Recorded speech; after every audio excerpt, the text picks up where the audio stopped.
ಪ್ರತಿದಿನ ಸ್ವಲ್ಪ ಸಮಯ ಓದಿ. ಶಾಂತವಾದ ಸ್ಥಳದಲ್ಲಿ ಓದಿ. ಪಾಠವನ್ನು ಅರ್ಥ ಮಾಡಿಕೊಂಡು ಓದಿ.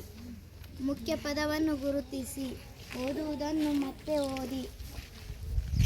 ಅರ್ಥವಾಗದಿದ್ದರೆ ಶಿಕ್ಷಕರನ್ನು ಕಾರ್ಯಕ್ರಮ ಪರಿಣಾಮಕಾರಿ ಓದುವಿಕೆ ಮಾಡಲು ಕೆಲವು ಸರಳ ಆದರೆ ಬಹಳ ಉಪಯುಕ್ತ ಸಲಹೆಗಳು.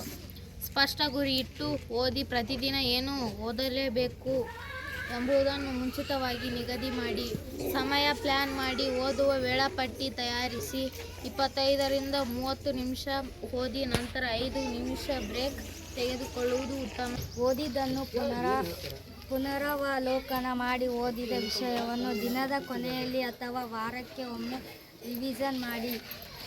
ನೋಟುಗಳನ್ನು ಮಾಡಿಕೊಳ್ಳಿ. ಪಾಠವನ್ನು ಅರ್ಥ ಮಾಡಿಕೊಂಡು ಓದಿ. ಕೇವಲ ಓದುವುದು ಅಲ್ಲ, ಅದರ ಅರ್ಥ ತಿಳಿದುಕೊಳ್ಳಿ. ಮುಖ್ಯ ಅಂಶಗಳನ್ನು ಗುರುತಿಸಿ. ಮುಖ್ಯ ಅಂಶಗಳನ್ನು ಗೆರೆ ಹಾಕಿ. ಚಿಕ್ಕ ಟಿಪ್ಪಣಿಯನ್ನು ಬರೆಯಿರಿ. ಓದಿದ ವಿಷಯವನ್ನು ಚಿಕ್ಕ ಟಿಪ್ಪಣಿಗಳಾಗಿ ಬರೆಯಿರಿ. ಪ್ರಶ್ನೆಗಳನ್ನು ಕೇಳಿಕೊಳ್ಳಿ. ಈ ಪಾಠದ ಮುಖ್ಯ ಅಂಶ ಏನು ಎಂದು ನಿಮ್ಮನ್ನು ನೀವು ಕೇಳಿಕೊಳ್ಳಿ. ಶಿಕ್ಷಕರನ್ನು ಕೇಳಿ. ಅರ್ಥವಾಗದ ವಿಷಯವನ್ನು ಶಿಕ್ಷಕರಿಗೆ ಕೇಳಿ ತಿಳಿದುಕೊಳ್ಳಿ.